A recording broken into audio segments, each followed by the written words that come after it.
زندگی یعنی کہ اپنی زندگی میں جنت کی جھلک دیکھ سکتا ہے. جنت جو ہے وہ تو ہمیں اس زندگی کے ختم ہونے کے بعد ہمارے نیک اعمال کے بدلے میں ہمیں جنت ملے گی تو ہی ہم دیکھ سکیں گے.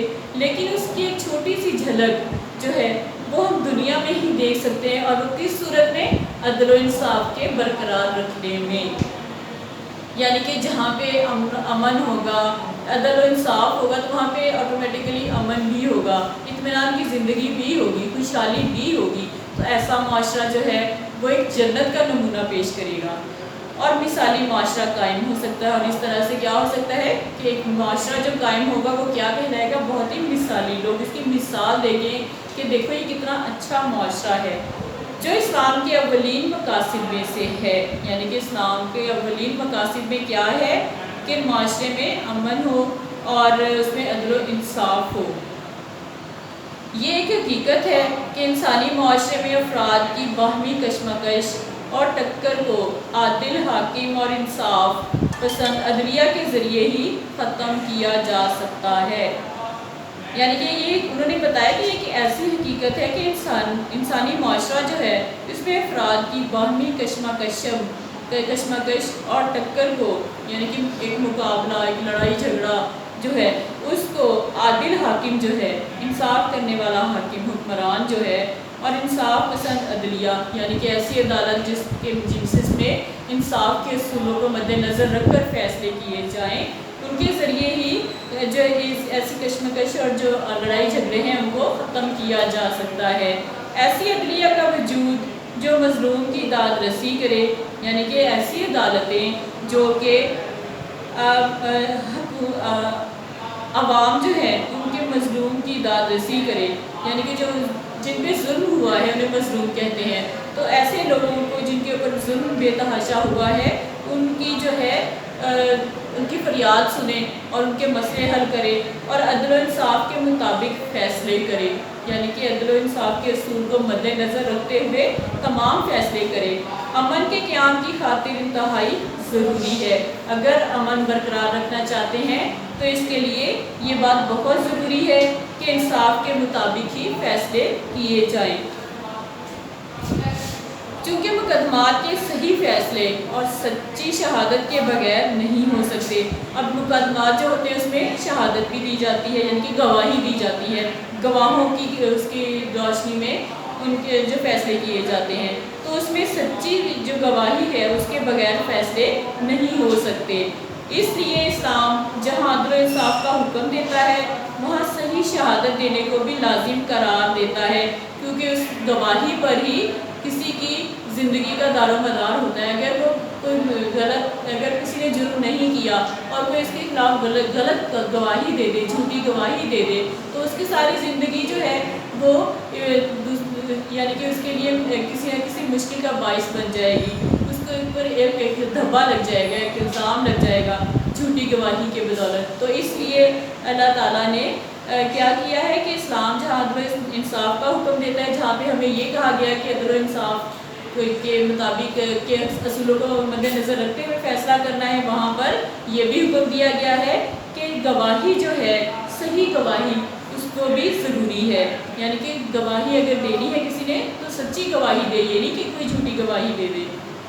عدالتوں میں بے انصافی یا گواہی میں غلط بیانی کے 2 سبب ہوتے ہیں. اب عدالتیں ہیں اس میں لوگ گواہی دینے آتے ہیں تو ان کے 2 وجہ ہوتی ہے غلط بیانی کی. جو غلط جھوٹی گواہی دیتے ہیں ان کی 2 وجوہات ہوتی ہیں. یا تو یہ کہ وہ کسی کی رشتہ داری کی بنا پر, یعنی کہ یا تو ان کی کوئی رشتہ دار ہوتے ہیں تو ان کو بچانے کے لیے جھوٹی گواہی دے دیتے ہیں اور سچی گواہی دینے اور حق کا فیصلہ کرنے کی ہمت نہیں کرتے. یعنی کہ ان کو کوئی ایسا مسئلہ ہوتا ہے کہ یہ ہمارے رشتہ دار ہیں تو ہم ان کے خلاف جو ہے سچی گواہی نہ دیں.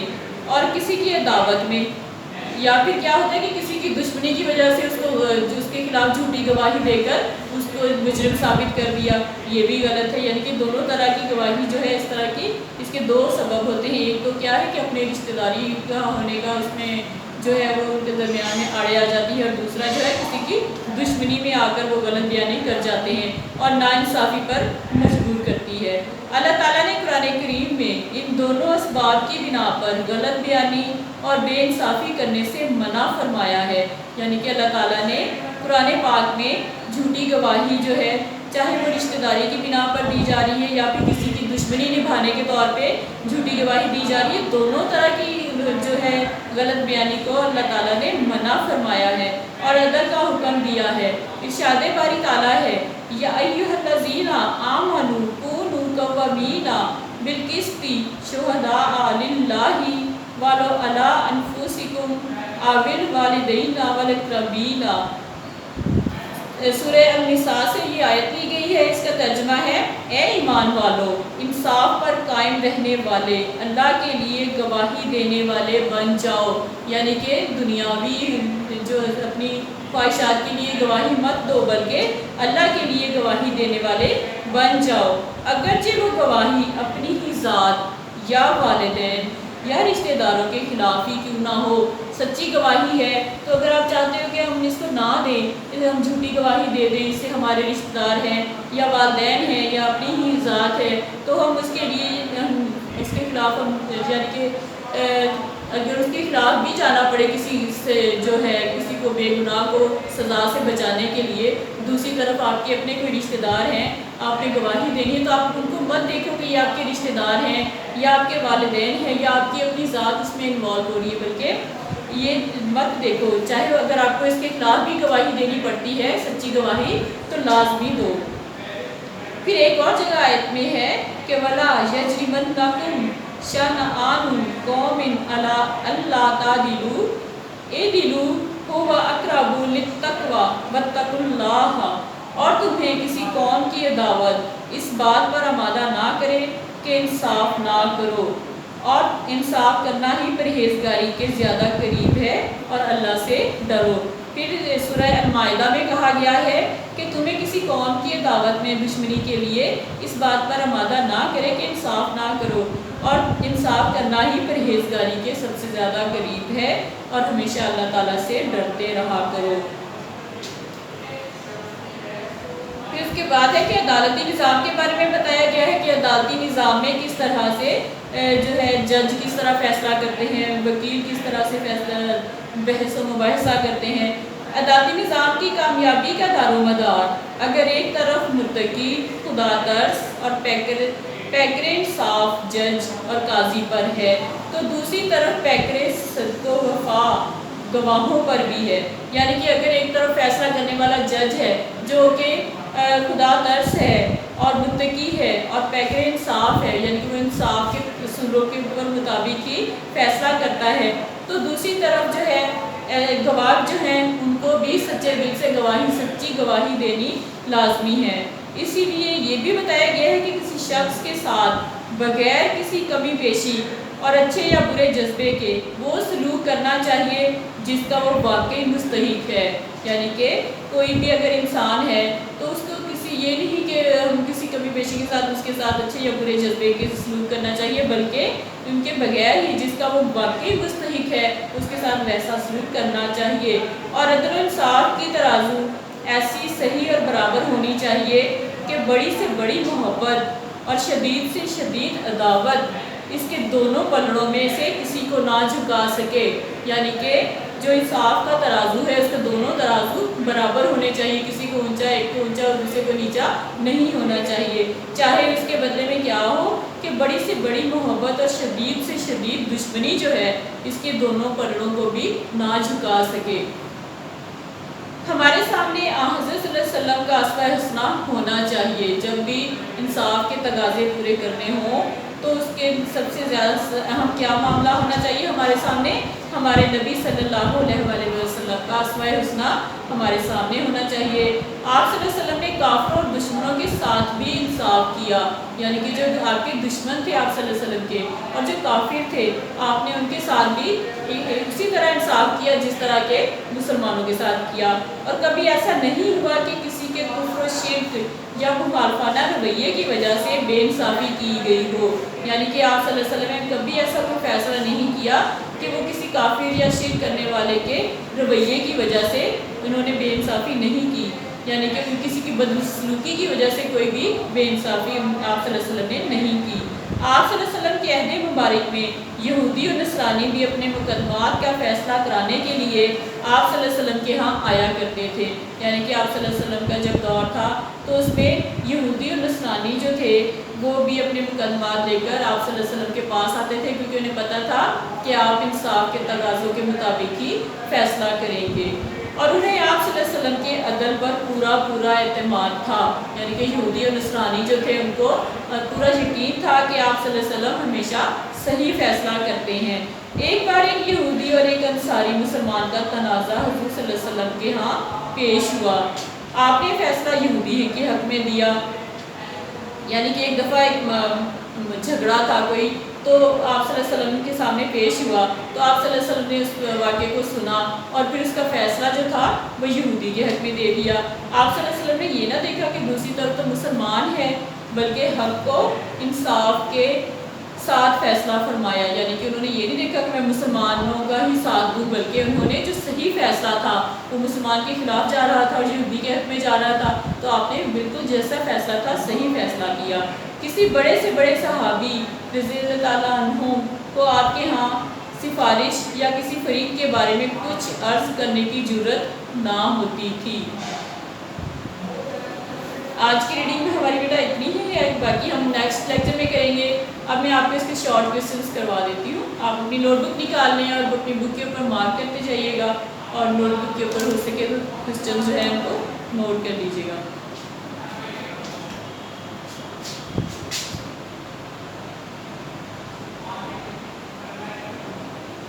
سوال نمبر 1 نوٹ کریں گا، دین اسلام کیا دعوت دیتا ہے؟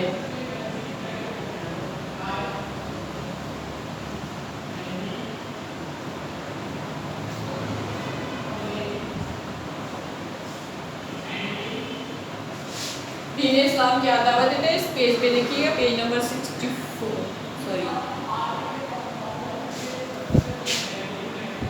آج ہم نے عدل کیا تو عدل کی قسم کرتے ہیں۔ عدل کے کیا معنی ہے؟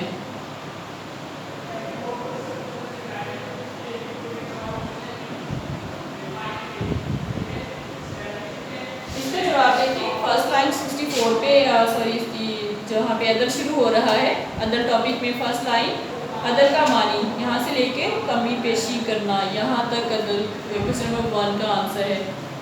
کویسچن نمبر 2،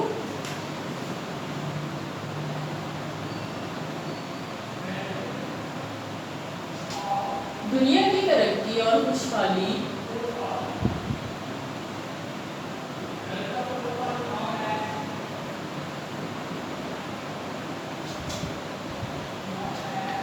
کا دارومدار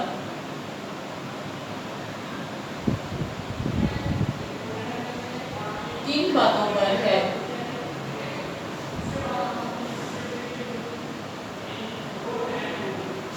سوال نمبر 2 کا جواب دیکھیں بیٹا، پیج نمبر 65 پر دیکھیں، فرسٹ لائن، عدل و انصاف کے بغیر مثالی معاشرہ قائم نہیں کیا جا سکتا، یہاں سے لے کر اور جہاں یہ پیراگراف ختم ہو رہا ہے، ضرورت تو اہمیت کا انکار نہیں کر سکتی، یہاں تک کویسچن نمبر 2 کا آنسر ہے۔ تھرڈ کویسچن،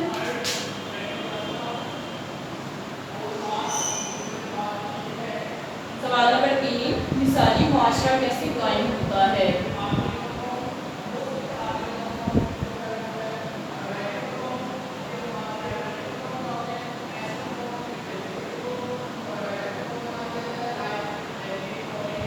سوال نمبر 3 کا جواب دیکھیں، پیج نمبر 65 پر ہی دیکھیں بیٹا، سیکنڈ پیراگراف کی جو ہے فرسٹ لائن، اسلامی تعلیمات میں عدل کو نمایاں مقام حاصل ہے، یہاں سے لے کر اور اسلام کے اولین مقاصد میں سے ہے۔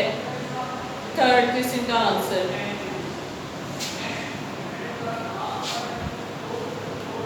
کویسچن نمبر 4،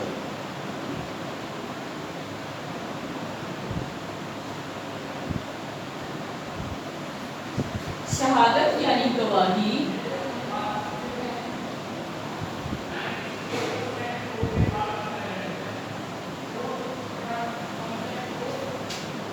کی عدل و انصاف میں کیا اہمیت ہے؟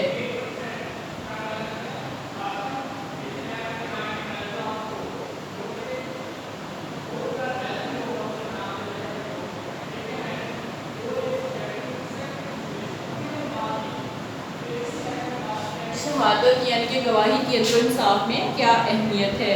اس کا دیکھیے گا بیٹا answer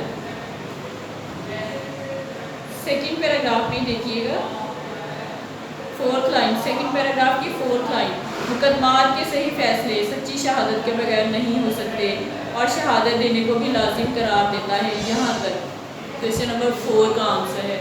question number 5،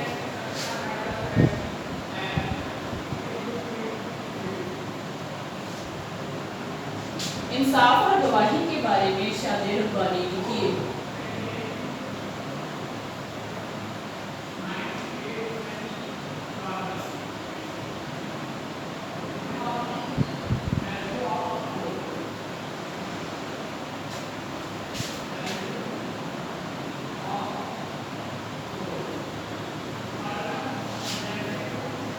page number 65 پہ دیکھیے بیٹا، اس کا آنسر ہے کویسچن نمبر 5 کا آنسر ترجمہ آیت نمبر 1 لکھی ہوئی ہے، اس کا ترجمہ اے ایمان والو یہاں سے لے کر اور رشتہ داروں کے خلاف ہی کیوں نہ ہو، یہاں تک کویسچن نمبر 5 کا آنسر ہے۔ کویسچن نمبر 6 نوٹ کریں۔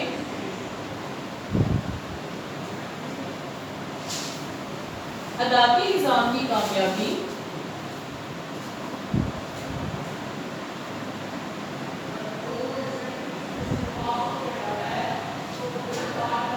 کا دار و مدار کیا ہے؟